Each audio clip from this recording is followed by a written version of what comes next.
अस्सलाम वालेकुम, मेरा नाम डॉक्टर अवैस अनवर है और लेट स्पॉट बायोलॉजी के अंदर आज हमने बात करनी है टॉपिक 2B की, जिसका नाम है प्रोटीन सिंथेसिस, जो प्रोटीन बनने का अमल होता है। अच्छा, अगर आपको प्रोटीन सिंथेसिस का टॉपिक नहीं पता, आपने नहीं पढ़ा हुआ, तो पहले जाकर वीडियो देख लें चैप्टर नंबर 6 की, जिसके अंदर मैंने जीन एक्सप्रेशन या प्रोटीन सिंथेसिस जो है वो एक्सप्लेन किया है। अदरवाइज़ आपको ये चैप्टर जो है वो बिल्कुल भी नहीं समझ आएगा। ये टॉपिक स्टार्ट करने से पहले या MCQs करने से पहले एक चीज़ मैं रिवाइज़ करवा दूँ। आपको पता है DNA के अंदर एक रूल होता है जिसमें अगर DNA के एक धागे में आपको एडिनिन नज़र आए तो सामने वाले धागे में आपको थायमीन नज़र आता है। सिमिलरली अगर एक धागे में साइटोसिन हो तो सामने गवानीन होता है। इसका मतलब एडिनिन बॉन्ड बनाता है थायमीन के साथ और साइटोसिन बॉन्ड बनाता है गवानीन के साथ। अगर DNA से RNA बन रहा है, ये DNA हमारे पास, इसमें यहाँ पे एडिनिन है, थायमीन है, गवानीन है और साइटोसिन है। अभी इसके सामने DNA का दूसरा धागा नहीं, बल्कि हम इसके सामने बनाने जा रहे हैं RNA। तो एक फ़र्क होता है सिर्फ, जहाँ एडिनिन होता है उसके सामने अब थायमीन नहीं आएगा, क्योंकि RNA में थायमीन नहीं होता, RNA में यूरासिल होता है। थायमीन के सामने वही आएगा एडिनिन, साइटोसिन के सामने वही आएगा ग्वानीन, और ग्वानीन के सामने वही साइटोसिन के सामने वही सॉरी यहाँ पर भी ग्वानीन है, हाँ, तो ग्वानीन के सामने वही आएगा साइटोसिन। ठीक है, तो ये एक छोटी सी बात है, बाकी मैं बताता जाऊँगा जो जो चीज़ें आगे आएंगी। So this is the first question. 5 different amino acids, इनके नंबर दिए हुए 1 से 5 तक, ये 5 डिफरेंट अमाइनो एसिड दिए हुए। They form the following sequence in a polypeptide chain. ये एक चेन है, प्रोटीन की चेन है जिसे पॉलीपेप्टाइड कह रहे हैं। उसके अंदर ये अमाइनो एसिड लगे हैं। पहले नंबर 1 पे नंबर 1 अमाइनो एसिड, फिर नंबर 2, नंबर 3, नंबर 4, 5वें नंबर पे दोबारा नंबर 2 अमाइनो एसिड आ गया, 6ठे नंबर पे नंबर 5 अमाइनो एसिड है और 7वें नंबर पे नंबर 3 अमाइनो एसिड है। अच्छा, अब इन्होंने पूछा क्या है, मैसेंजर RNA के जो कोड्स हैं जो कि इन अमाइनो एसिड के लिए हैं वो ये हैं, ये जो कोड दिए हुए ये मैसेंजर RNA के ऊपर मौजूद है। Now, which of the following DNA-based sequences could provide the code for the given section of polypeptide? देखिए, उल्टा जा रहे हैं हम। ये हमारे पास पॉलीपेप्टाइड है जो कि अमाइनो एसिड से बनी हुई एक चेन है, ठीक है, जिसे आप प्रोटीन भी कहते हैं। ये बनती किससे है? ये बनती है एक अदद स्ट्रक्चर से जिसके ऊपर इस तरह के कोड्स लगे हुए होते हैं। ये स्ट्रक्चर कहलाता है मैसेंजर RNA, ठीक है, ये मैसेंजर RNA है। और ये वाला जो प्रोसेस है जिसके अंदर मैसेंजर RNA से प्रोटीन बनती है, ये कहलाता है ट्रांसलेशन। और ये जो मैसेंजर RNA है ये खुद किससे बनता है? तो ये बनता है हमारे DNA से। तो ये DNA है, इस DNA की इंफॉर्मेशन कॉपी होती है, इसके अंदर भी न्यूक्लियोटाइड लगे हुए होते हैं, वही इंफॉर्मेशन कॉपी होती है, तो मैसेंजर RNA बनता है। ये स्टेप कहलाता है ट्रांसक्रिप्शन, ठीक है। तो ये पूछ क्या रहे हैं इन्होंने, ये वाला सीक्वेंस आपको दे दिया कि ये अमाइनो एसिड इस पोजीशन पे लगे हुए हैं। उसके बाद इन्होंने बता दिया कि भाई इस मैसेंजर RNA के ऊपर जो कोड्स हैं वो ये हैं, ठीक है, ये अमाइनो एसिड के कोड्स हैं, तो ये इस मैसेंजर RNA के ऊपर लगे होंगे। लेकिन ये मैसेंजर RNA बना किससे है? ये मैसेंजर RNA DNA से बना है। आपसे पूछ रहे हैं कि वो DNA के जो सीक्वेंस है, DNA के अंदर जो न्यूक्लियोटाइड्स है वो इनमें से कौन है? तो बहुत आसान है। सबसे पहला अमाइनो एसिड ये है, इसका जो मैसेंजर RNA का कोड है वो UGU है। देखिए, RNA के अंदर अगर यूरासिल हो, तो अगर RNA में यूरासिल है तो DNA में यूरासिल के सामने क्या होगा? ये RNA था, ठीक है, और इसमें ये DNA है, तो DNA में यूरासिल के सामने एडिनिन होगा, ठीक है। ग्वानीन के सामने क्या होगा? साइटोसिन, और यूरासिल के सामने दोबारा एडिनिन होगा। इसका मतलब इस अमाइनो एसिड के लिए जो DNA का सीक्वेंस है वो है ACA। तो देखें, ACA इन्होंने सब में दिया हुआ है, बड़े चालाक हैं, तो आप अभी नहीं बता सकते कि कौन सा आंसर है। Second amino acid, second number पे जो अमाइनो एसिड है वो अमाइनो एसिड 2 है। इसके लिए जो RNA का कोड है वो GAU है। तो इसका DNA का कोड क्या होगा? G के सामने होगा C, A के सामने होगा T, क्योंकि हम DNA की बात कर रहे हैं। जब भी RNA के अंदर एडिनिन होता है, DNA में उसके सामने थायमीन होता है, तो ये RNA के अंदर एडिनिन है, इसके सामने DNA में थायमीन होगा। और यूरासिल के सामने क्या होगा? यूरासिल के सामने एडिनिन होगा। तो सेकंड जो सीक्वेंस होना चाहिए, पहला सीक्वेंस था, ठीक है, सेकंड जो सीक्वेंस होना चाहिए वो होना चाहिए CTA। इसमें CTT दिया हुआ है, ये गलत हो गया। इसमें CUA दिया हुआ है, ये गलत हो गया। इस दोनों में CTA दिया हुआ है, तो इन दोनों में से कोई आंसर है। तीसरे नंबर पे थर्ड अमाइनो एसिड है हमारे पास। थर्ड अमाइनो एसिड के अंदर जो RNA का कोड है वो CAC है। तो इसके अंदर इसका जो DNA का सीक्वेंस होगा वो C के सामने G, A के सामने T। अगर RNA में A है तो DNA में T होगा, और दोबारा C के सामने G, तो GTG। ये दोनों तो कैंसिल हो चुके हैं, GTG, इसमें भी GTG दिया हुआ है, इसमें भी GTG दिया हुआ है, ठीक है। चौथे नंबर पे चौथा अमाइनो एसिड है UAG, इसका RNA का कोड है, तो U के सामने आएगा A के सामने आएगा T DNA के अंदर, और G के सामने आएगा C, ATC। तो चौथे नंबर पे यहाँ पे ATG दिया हुआ है, दिस इज रॉन्ग। यहाँ पे ATC दिया हुआ है, this is the correct answer. ठीक है, आगे जाने की जरूरत नहीं क्योंकि आप 3 रॉन्ग आंसर्स रूल आउट कर चुके हैं। सेकंड क्वेश्चन क्या है, the complementary messenger RNA triplet for the DNA triplet GAT would read. बहुत आसान सी बात है भाई, DNA में ये DNA है, इसके अंदर लगा हुआ है GAT।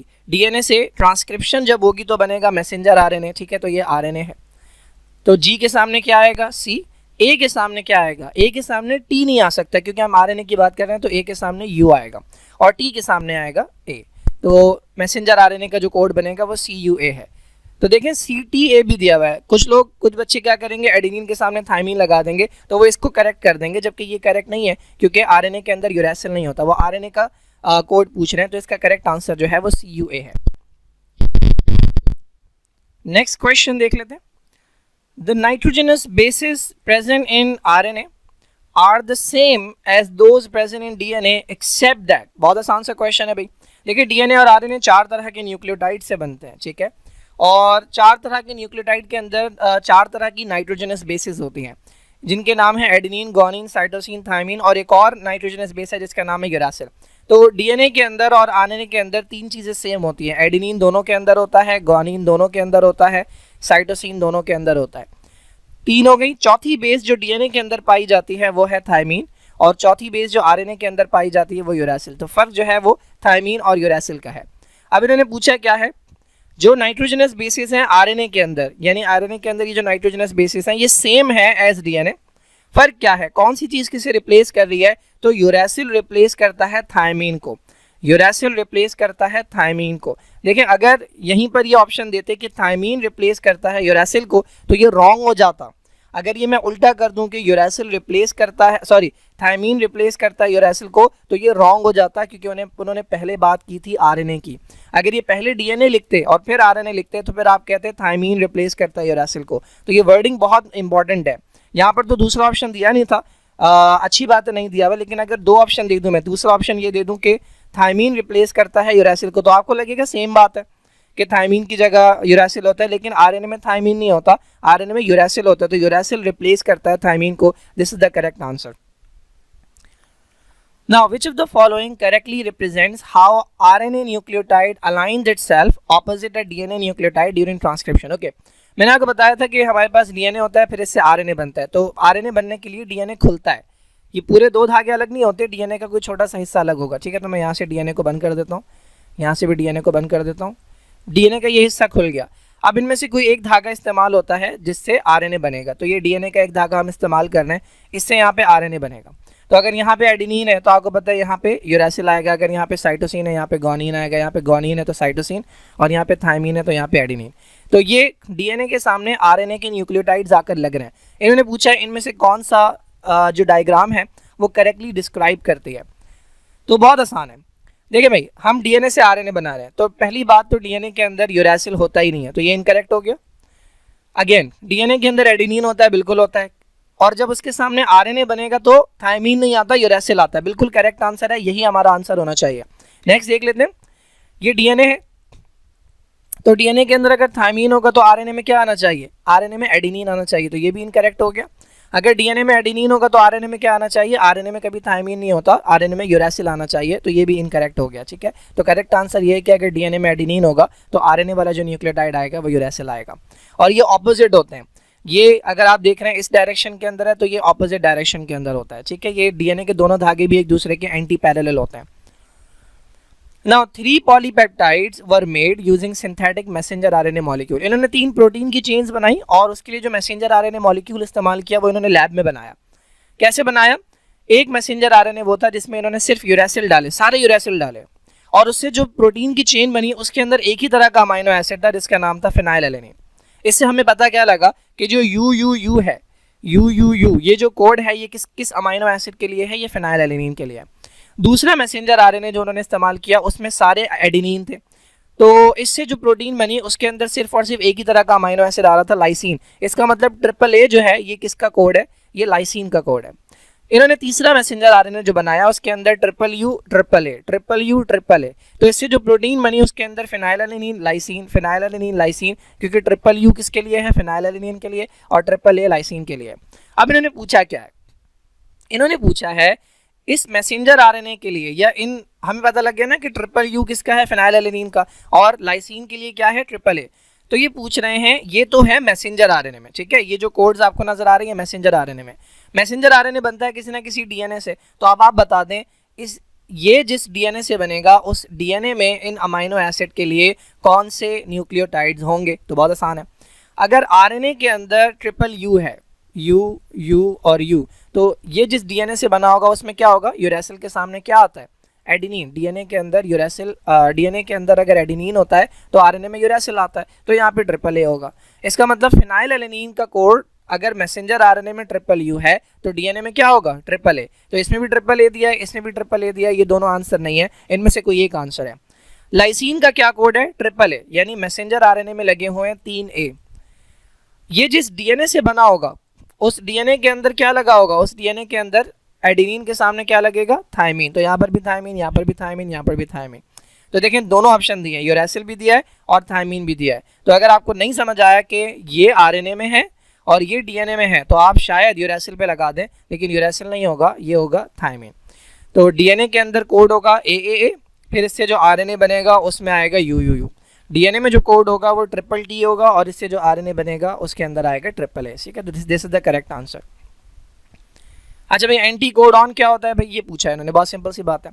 तो आपको पता है कि डीएनए जो होता है उससे बनता है क्या, आरएनए, ठीक है, ये सिंगल आरएनए बन गया। अब आरएनए के ऊपर लगे हुए होते हैं न्यूक्लियोटाइड्स। आरएनए वाले जो तीन न्यूक्लियोटाइड्स होते हैं इन्हें हम कहते हैं कोड, और इसका जो एंटी कोड होता है वो लगा होता है इस तरह के एक मॉलिक्यूल के ऊपर जिसके ऊपर अमाइनो एसिड चिपका हुआ होता है। इसके नीचे जो 3 न्यूक्लियोटाइड्स होते हैं इन्हें हम कहते हैं एंटी कोड। तो अगर आरएनए में लगा हुआ है सपोज ए यू जी, तो यहाँ पर जो लगा होगा ए के सामने आएगा यू, क्योंकि ये भी आरएनए है, ठीक है, यू के सामने आएगा ए और जी के सामने आएगा सी। तो ये कोड है और ये एंटी कोड है। तो एंटी कोड किस पे लगा होता है, टी आरएनए के ऊपर, ठीक है। बस अगर आपको इतना भी पता है तो इसका आंसर मिल जाएगा। तो एंटी कोड के बारे में क्या कह रहे हैं, कॉम्प्लीमेंट कहाँ लगा होता है, कॉम्प्लीमेंट्री स्ट्रैंड ऑफ डीएनए, गलत बात, डीएनए में नहीं होता। मैसेंजर आरएनए में होता है, बिल्कुल नहीं होता। ट्रांसफर आरएनए में होता है, इसमें भी ट्रांसफर आरएनए दिया है। अब इसमें आपने डिफरेंशिएट करना है। तो एंटी कोड होता है ट्रांसफर आरएनए मॉलिक्यूल में जहां पर अमाइनो एसिड अटैच होते हैं, बिल्कुल सही है। ट्रांसफर आरएनए मॉलिक्यूल जो रिकॉग्नाइज करता है appropriate sequence of basis on the messenger RNA. अच्छा, ये वाला आंसर नहीं है, बिल्कुल ये वाला आंसर नहीं है। देखें बड़ा कंफ्यूजिंग क्वेश्चन है। ट्रांसफर आरएनए दोनों जगह पर दिया हुआ है, ठीक है। ये पूछ रहे हैं कि एंटी कोड, ये जो 3 न्यूक्लियोटाइड्स हैं, ये सीक्वेंस है नाइट्रोजनस बेसिस का, कहाँ लगा होता है ये, तो होता तो ये ट्रांसफर आरएनए मॉलिक्यूल के ऊपर है, लेकिन ये उस तरफ नहीं होता जहां पर अमाइनो एसिड अटैच हो। अमाइनो एसिड इस तरफ अटैच है, ये यहाँ पर नहीं होता, बल्कि इसकी दूसरी तरफ ये यहाँ पर मौजूद होता है। और ये वो हिस्सा है जो आकर बाइंड करेगा किससे, मैसेंजर आरएनए के कोड से, ठीक है। तो जो करेक्ट आंसर है वो डी है, सी नहीं है, करेक्ट आंसर डी है, क्योंकि ट्रांसफर आरएनए मॉलिक्यूल पर लगा हुआ है जो रिकॉग्नाइज करता है appropriate sequence of basis on messenger RNA. Messenger RNA की कोड को रिकॉग्नाइज करेगा, ये हिस्सा जो है ये एंटी कोड कहलाता है। ये हिस्सा यहाँ पर नहीं होता एंटी कोड, ठीक है। तो मैं भी गलत चला गया था, यहाँ पर नहीं होता एंटी कोड, इस तरफ होता है। Now question number 7, which of the following basis is never found in RNA. बहुत आसान सी बात है, डीएनए और आरएनए दोनों के अंदर 3 बेसिस होती हैं, एडेनिन, गुआनिन, साइटोसिन। डीएनए के अंदर चौथी थायमीन होती है, आरएनए के अंदर चौथी यूरेसिल होती है। तो आरएनए में कभी भी आपको क्या नहीं मिलेगा, आरएनए में कभी भी आपको थायमीन नहीं मिलेगा। व्हाट इज अ कोडॉन, देखिए पहले उन्होंने एंटी कोडॉन का पूछा था, ठीक है, अब पूछ रहे हैं कोडॉन। कोड या कोडॉन ये वो 3 न्यूक्लियोटाइड का सीक्वेंस होता है जो मैसेंजर आरएनए के ऊपर लगा होता है, ठीक है। तो इसमें से आप पहले तो हटा दें DNA. Length of the DNA which codes for a particular protein, नहीं डीएनए पे नहीं होता, ट्रांसफर आरएनए पे नहीं होता, ट्रांसफर आरएनए पे एंटी कोड होता है, ट्रांसफर आरएनए इस पे भी नहीं होता। Part of the messenger RNA, बिल्कुल सही है, मैसेंजर आरएनए मॉलिक्यूल के ऊपर इस तरह के न्यूक्लियोटाइड्स जो लगे होते हैं, 3 को मिलाकर कोड कहते हैं। That has a sequence of bases coding for an amino acid, और ये 3 न्यूक्लियोटाइड जो हैं ये बेसिकली किसी एक अमाइनो एसिड का नाम बताते हैं कि कौन सा अमाइनो एसिड आकर यहाँ पर अटैच होगा। अच्छा भाई, लंबा question. A mutation involving the substitution of one nitrogenous base for another, यहाँ पर अगर आप देखें तो इस सीक्वेंस में कहीं पर एक जगह पर म्यूटेशन हो गई है, यानी चेंज आ गया है, और एक नाइट्रोजनस बेस जो है, एक न्यूक्लियोटाइड जो है उसका चेंज आया। मैं दिखाता हूँ आपको कहाँ है। दोनों जगह एडेनिन है, देखें ये नॉर्मल है ऊपर वाला और ये म्यूटेंट है, यानी ये चेंज हुआ हुआ है। Adenine adenine, guanine guanine, cytosine cytosine, ये सेम है। Adenine adenine, thymine thymine, guanine guanine, same है। यहाँ पे ग्वानिन है जबकि नीचे जो है ये साइटोसिन है, तो चेंज यहाँ पर आया। एक न्यूक्लियोटाइड जो है नॉर्मल होना चाहिए था ग्वानिन, लेकिन चेंज हो गया, उसकी जगह का क्या आ गया, साइटोसिन। ठीक है। अच्छा, अब ये किस में आया है, ये आया है डीएनए के अंदर। तो ये जो आपको सीक्वेंस नजर आ रहा है ये डीएनए का है। ठीक है, ये बहुत इंपॉर्टेंट होता है पता करना कि ये सीक्वेंस किसका है, डीएनए का है या मैसेंजर आरएनए का है। कोडिंग फॉर 4 अमाइनो एसिड, तो ये अमाइनो एसिड के इन्होंने कोड दिए हुए, ये मैसेंजर आरएनए का कोड है। ये किसका कोड है, ये कहाँ पर है, ये डीएनए का सीक्वेंस है। ये किसके कोड दिए हुए, ये मैसेंजर आरएनए के ऊपर दिए हुए, और ये अमाइनो एसिड के नाम दिए हुए। ठीक है। The table shows 6 codons and the corresponding amino acid into which each is translated. अब देखिए, आपको पता है 3 न्यूक्लियोटाइड मिलकर एक कोड बनाते हैं। ठीक है। अच्छा, अब हम देखते हैं इन्होंने पूछा क्या है, the mutation has change the amino acid. देखिए, इन्होंने जो बात की हुई है वो सिर्फ म्यूटेशन की हुई है। अब अगर मैं इन 3 को मिला दूं तो ये एक कोड बनता है, इन 3 को मिला दूं तो ये दूसरा कोड बनता है, इन 3 को मिलाऊं तो तीसरा, और इन 3 को मिलाऊं तो चौथा। हमने इसका कोई लेना देना नहीं है, इसका कोई लेना देना नहीं है, इसका कोई लेना देना नहीं है। हमने जो बात करनी है वो इस वाले कोड की करनी है जिसमें क्या आई है, जिसमें चेंज आया, जिसमें म्यूटेशन आई है। इन्होंने पूछा है कि नॉर्मल में कौन सा अमाइनो एसिड आना चाहिए था और चेंज आने के बाद कौन सा अमाइनो एसिड आएगा। तो मैंने बताया ये कोड किसके दिए हुए, ये न्यूक्लियोटाइड दिए हुए डीएनए के। तो आप देख लें डीएनए में लगा हुआ है GAT, नॉर्मल वाले में क्या लगा हुआ है, GAT। ये डीएनए में है। डीएनए से क्या बनता है, डीएनए से बनता है मैसेंजर आरएनए। ठीक है, मैसेंजर आरएनए। ग्वानिन के सामने क्या आएगा, साइटोसिन। एडेनिन के सामने क्या आएगा, यूरेसिल। थाइमिन के सामने क्या आएगा, एडेनिन। तो अगर डीएनए में GAT होता तो उसके सामने जो आरएनए बनता उसमें CUA होता। अगर आप गौर करें तो CUA जो है मौजूद है मैसेंजर आरएनए में, और ये किसका कोड है, ये ल्यूसीन का कोड है।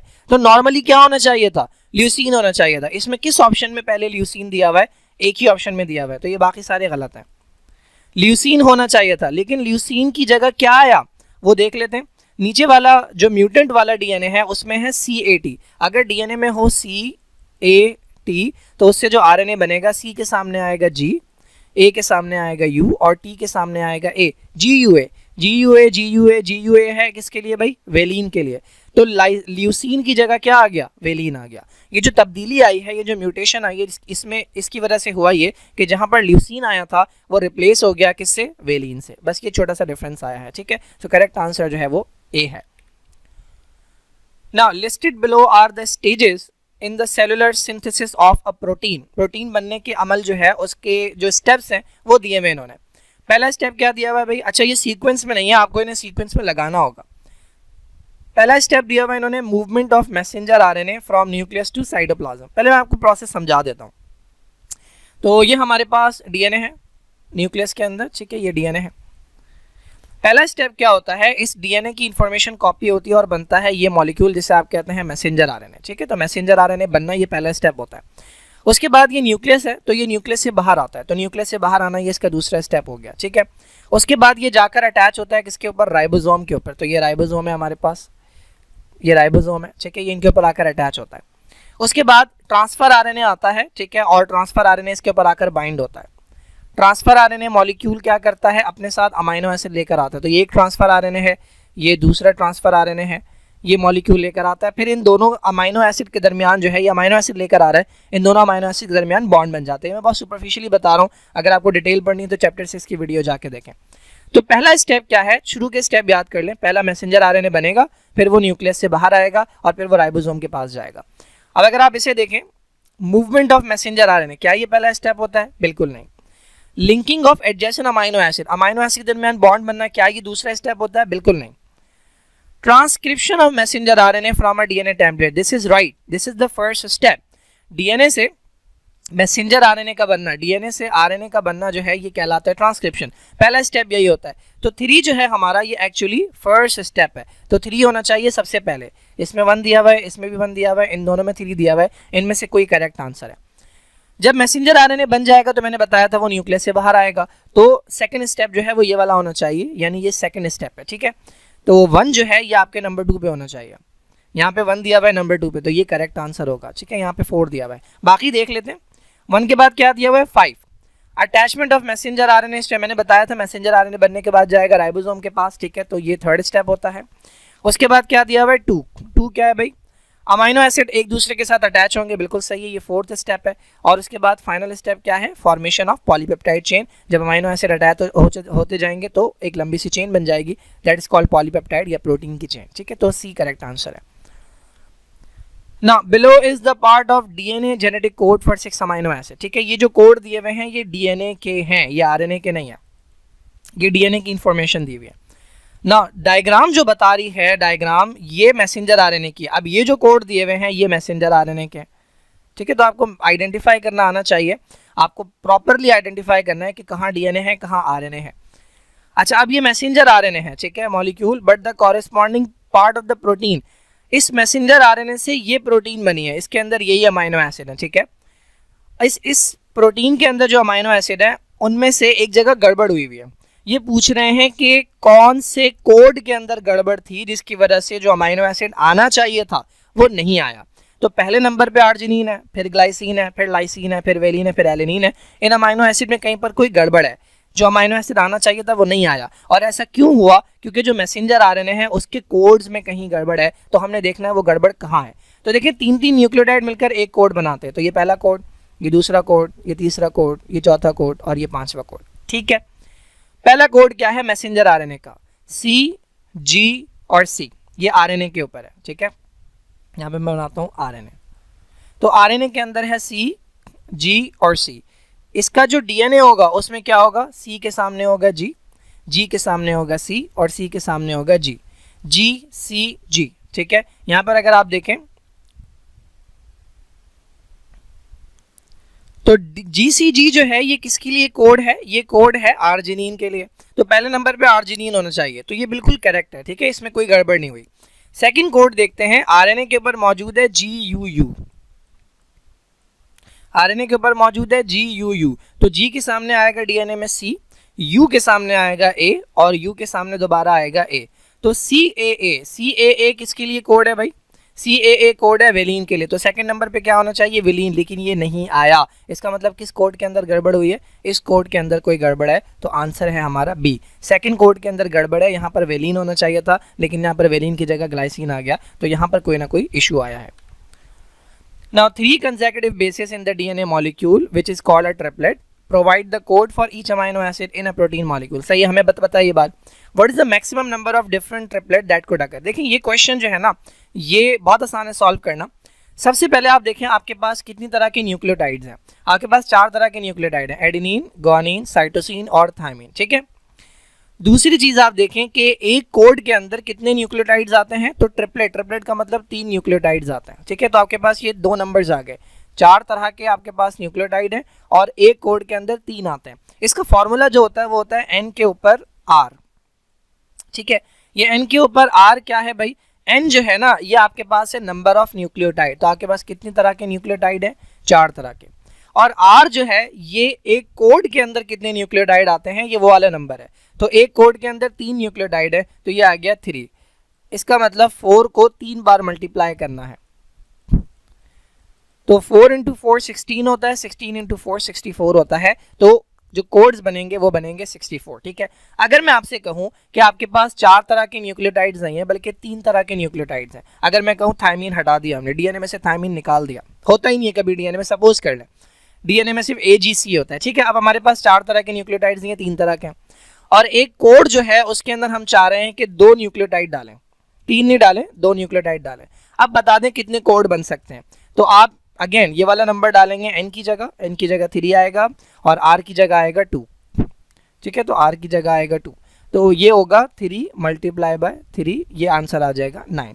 और भी क्वेश्चंस आएंगे इसी तरह के, तो ये बार बार क्वेश्चन आएगा, तो ये सॉल्व करना बहुत आसान है।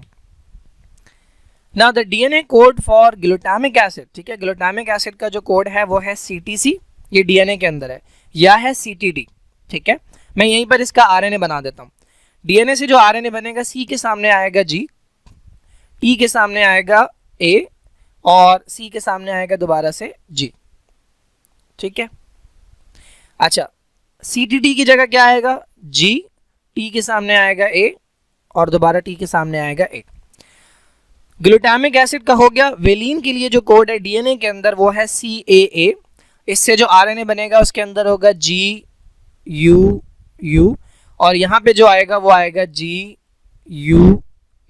ठीक है, अब इन्होंने पूछा क्या है, सिकल सेल हीमोग्लोबिन के अंदर, सिकल सेल एनीमिया के अंदर क्या होता है, ग्लूटामिक एसिड की जगह आ जाता है वेलिन। ठीक है, इन्होंने बताया हुआ भी है कि वेलिन मौजूद होता है किसकी जगह पे, ग्लूटामिक एसिड की जगह पे।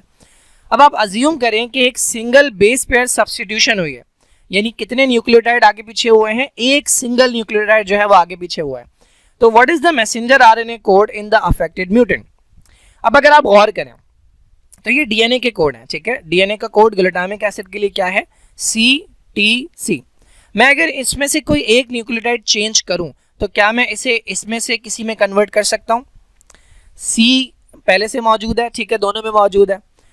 इनके आखिर में C मौजूद नहीं है। ठीक है, इनके आखिर में C मौजूद नहीं है और ना ही आखिर में T मौजूद है। इसका मतलब इस कोड में गड़बड़ नहीं हुई है। इस कोड के अंदर अगर आप देखें तो मौजूद है CTT। अगर इसमें से मैं एक न्यूक्लियोटाइड चेंज कर दूं ये वाला और इसकी जगह मैं डाल दूं A, तो अब ग्लूटामिक एसिड नहीं आएगा बल्कि क्या आएगा, अब आएगा इसके अंदर वेलिन। तो इस वाले न्यूक्लियोटाइड के अंदर एक न्यूक्लियोटाइड, इस वाले कोड के अंदर एक न्यूक्लियोटाइड चेंज हुआ, कौन सा, थायमीन की जगह क्या आ गया, थायमीन की जगह एडेनिन आ गया, जिसकी वजह से अब यहाँ पे ग्लूटामिक एसिड नहीं आएगा बल्कि वेलिन आएगा। ठीक है, तो इससे जो मैसेंजर RNA बनता, इससे जो मैसेंजर RNA बनता वो GAA है, जबकि इससे जो मैसेंजर RNA बनेगा वो GUA है। तो इन्होंने पूछा है कि म्यूटेंट जो है यानी ये, इससे कौन सा मैसेंजर RNA बनेगा, तो मैसेंजर RNA से बनेगा GUA। तो करेक्ट आंसर हमारे पास D है। मैं थोड़ा और तमीज से इसे एक्सप्लेन करता हूँ। देखिए, ग्लूटामिक एसिड के लिए ये ग्लूटामिक एसिड है। ठीक है, ग्लूटामिक एसिड के लिए जो DNA का कोड है, हम इस वाले कोड की बात करते हैं क्योंकि इसमें चेंज आया है, वो है CTT। इसमें हो गई म्यूटेशन। ठीक है, और T की जगह जो है वो A आ गया, तो ये बन गया CAT। और ये कोड होता है किसके लिए, ये कोड होता है वेलिन के लिए। अच्छा, अब ग्लूटामिक एसिड के लिए जो मैसेंजर RNA बनता है, इससे जो मैसेंजर RNA बनता उसमें C की जगह आता G, T की जगह आता A, ठीक है, और T की जगह आता A। लेकिन अब जो मैसेंजर RNA बनेगा, इन्होंने पूछा है उसका कोड क्या होगा। तो अब जो मैसेंजर RNA बनेगा वो इससे बनेगा, क्योंकि ये तो रहा नहीं, इसमें जो चेंज आ गया। अब इससे जो मैसेंजर RNA बनेगा वो C की जगह आएगा G, A की जगह आएगा U और T की जगह आएगा A। तो इन्होंने यही पूछा है कि जो म्यूटेंट है उससे जो मैसेंजर RNA बनेगा उसका कोड क्या होगा, तो वो कोड होगा GUA। ठीक है, now listed below are some amino acids and their corresponding messenger RNA triplet. ठीक है, तो ये मैसेंजर RNA के कोड है और ये अमाइनो एसिड के नाम है। अब इन्होंने पूछा क्या है, which DNA sequence would be needed to produce the following polypeptide sequence. हमें ये प्रोटीन बनानी है जिसके अंदर पहले नंबर पे एलिनीन, फिर आर्जिनिन, फिर लाइसिन और फिनाइल एलिनीन हो। अब आप बता दें कौन सा DNA, इन चारों में से, ये पूरे DNA के सीक्वेंसेस हैं, इन चारों में से वो कौन सा DNA का सीक्वेंस होगा जिससे आप इस तरह की प्रोटीन बना सकते हैं। तो देखें, एलिनीन के लिए सबसे पहले एलिनीन है, तो एलिनीन के लिए मैसेंजर RNA के ऊपर क्या है, GCA। ये जिस DNA से बना होगा उसमें G के सामने C होगा, C के सामने G होगा और A के सामने T होगा। तो पहले नंबर पे CGT आना चाहिए। तो इसमें नहीं दिया हुआ, इसमें नहीं दिया हुआ, इनमें से कोई आंसर है। सेकेंड अमाइनो एसिड है जिसका नाम है आर्जिनिन। आर्जिनिन का जो कोड है वो है CGA।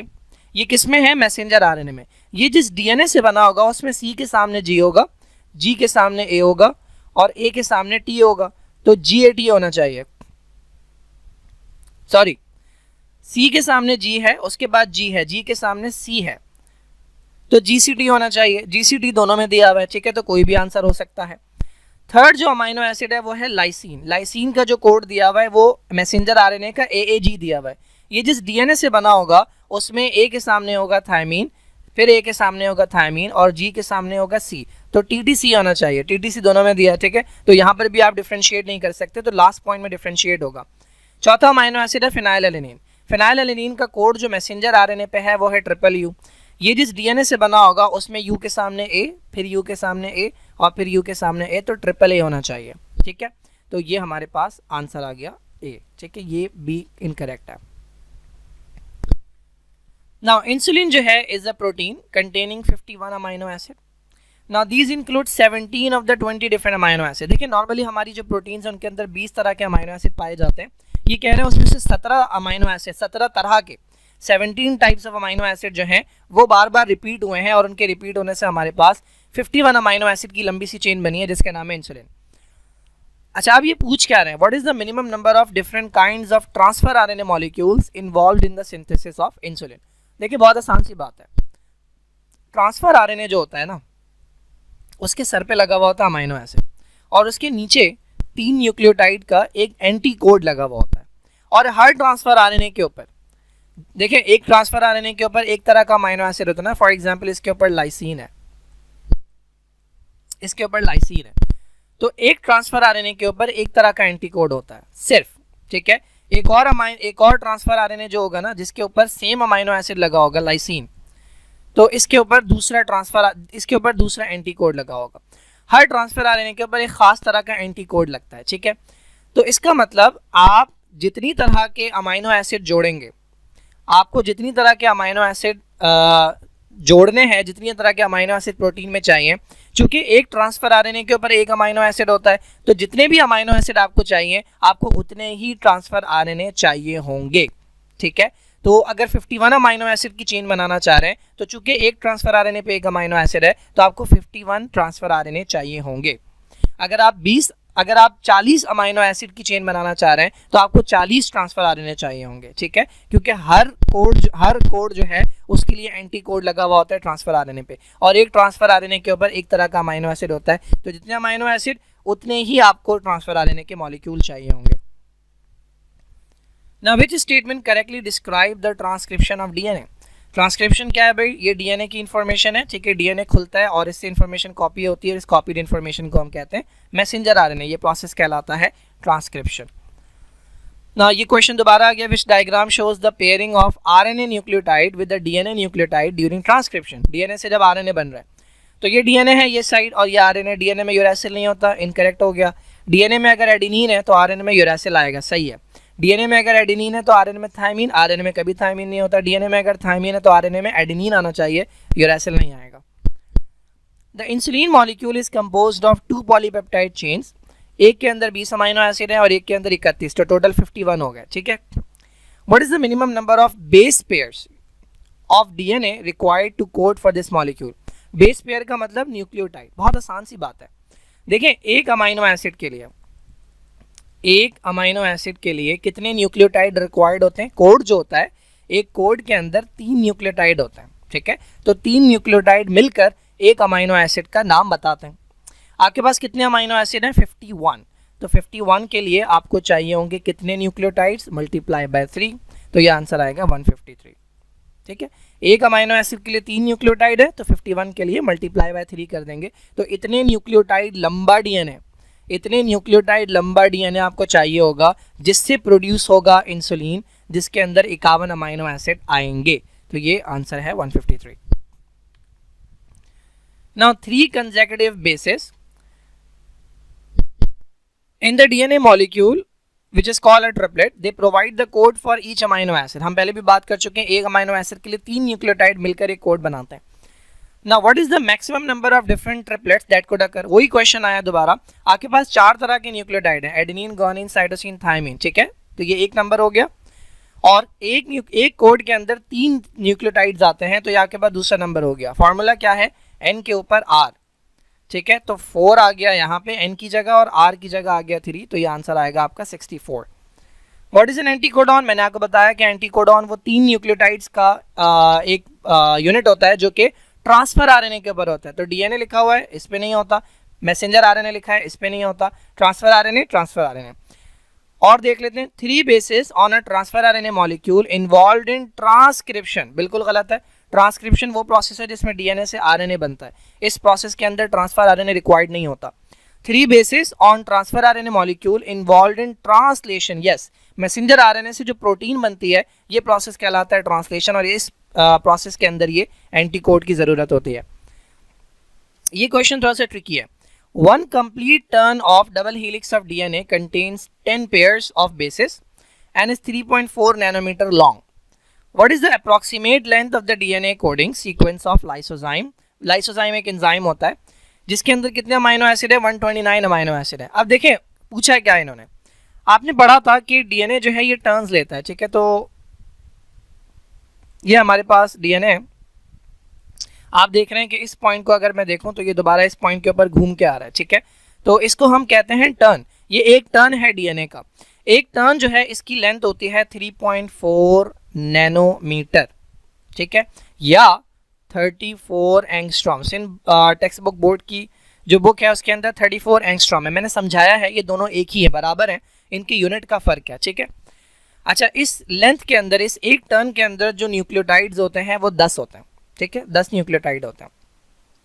इन्होंने पूछा क्या है, इन्होंने पूछा है कि भाई अगर हमें एक प्रोटीन बनानी है जिसका नाम लाइसोजाइम है और उस लाइसोजाइम के अंदर 129 अमाइनो एसिड है, ठीक है, 129 अमाइनो एसिड है, तो आपको कितना लंबा न्यूक्लियोटाइड चाहिए होगा, लेंथ बता दें उसकी। तो ये अजीब सा क्वेश्चन लग रहा है लेकिन ये बहुत आसान है।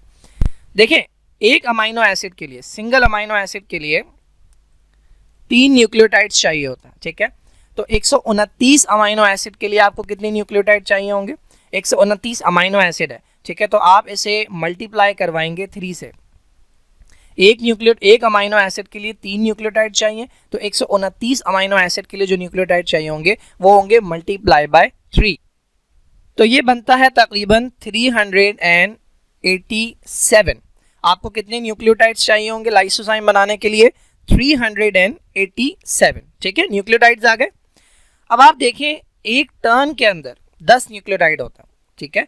तो मैं देखना चाह रहा हूं कि जो इतना लंबा डीएनए है जिसके अंदर 387 न्यूक्लियोटाइड है, मैं ये देखना चाह रहा हूं कि इसके अंदर कितने टर्न है। तो मैं क्या करूंगा, 387 को डिवाइड करूंगा मैं 10 से। एक टर्न जो है उसके अंदर 10 न्यूक्लियोटाइड है ना, तो मैं देखना चाह रहा हूं इस पूरे हिस्से के अंदर कितने टर्न्स आ रहे हैं। तो इसका आंसर जो बनता है वो बनता है 38.7। ये क्या आया है, 38.7 टर्न्स है, ठीक है, 38.7 टर्न्स। अब आपको पता है कि एक टर्न की जो लेंथ है वो है 3.4 नैनोमीटर। ये एक टर्न की लेंथ है, तो इतने टर्न्स की लेंथ कैसे निकालेंगे। एक टर्न जो है वो कितना लंबा है, वो है 3.4 नैनोमीटर लॉन्ग। तो 38.7 टर्न्स जो हैं ये कितने लंबे होंगे, मल्टीप्लाई करवा दें 3.4 से, तो ये आंसर आपका बनेगा 132 नैनोमीटर, ठीक है। कैलकुलेशन कर लिएगा, ये 132 नैनोमीटर बनेगा। तो ये हमारे पास करेक्ट आंसर है A. Now in many cells ribosomes occur in groups, ठीक है, राइबोसोम्स गुच्छे में होते हैं, इसे पॉलीसोम कहते हैं, पॉलीसोम या पॉलीराइबोसोम्स कहते हैं। Along the messenger RNA molecule. तो नॉर्मली आप देखेंगे मैसेंजर आरएनए के ऊपर एक राइबोसोम चिपका हुआ होता है, लेकिन कभी कभी ऐसा होता है एक ही मैसेंजर आरएनए के ऊपर मल्टीपल राइबोसोम एक साथ काम कर रहे होते हैं। ये पूछ रहे हैं इसका फ़ायदा क्या है, सिंगल राइबोसोम के से अगर कंपेयर करें तो मल्टीपल राइबोसोम एक साथ काम करेंगे तो क्या फ़ायदा है। तो बहुत सिंपल सी बात है, काम तेज़ हो जाएगा, जो ट्रांसलेशन का प्रोसेस है, प्रोटीन बनाने का प्रोसेस है, वो चेंज हो जाएगा, तो polypeptides can be produce more rapidly. दोबारा यही क्वेश्चन आया है, कंपेयर्ड विद सिंगल राइबोसोम, अगर एक राइबोसोम काम कर रहा है तो पॉली राइबोसोम जो है वो क्या करते हैं, वो इंक्रीज करवाते हैं प्रोटीन सिंथेसिस की एफिशिएंसी, जो प्रोसेस हो रहा है उसकी एफिशिएंसी। कैसे इंक्रीज करवाते हैं भाई, जो प्रोटीन की चेन्स हैं वो साइमल्टेनियसली बनेंगी। राइबोसोम का काम है प्रोटीन की चेन बनाना, एक राइबोसोम एक चेन बना रहा है, तो अगर 10 राइबोसोम लगे तो वो 10 चेन एक ही वक्त में बनाना शुरू कर देंगे, तो साइमल्टेनियसली प्रोटीन की चेन्स बनना शुरू हो जाती हैं। ये फायदा होता है पॉली राइबोसोम्स का।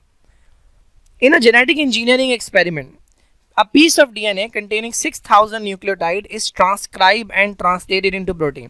तो ये DNA था, इसके अंदर 6000 न्यूक्लियोटाइड्स थे, इससे इन्होंने क्या बनाया, आरएनए बनाया, और इसके बाद इससे बनाई इन्होंने प्रोटीन, ठीक है। ये कह रहे हैं कि भाई how many amino acids are required, ये प्रोटीन बनाना चाह रहे हैं, ये पूछ रहे हैं कितनी अमाइनो एसिड जो है वो चाहिए होंगे।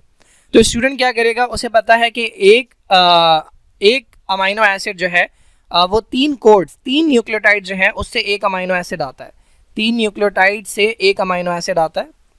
तो यहाँ पे कितने हैं, 6000 हैं, तो स्टूडेंट क्या करेगा, 6000 को डिवाइड करेगा 3 से, ये आंसर आएगा 2000, ठीक है। अब 2000 से मिलेगा नहीं, कंफ्यूज हो जाएगा।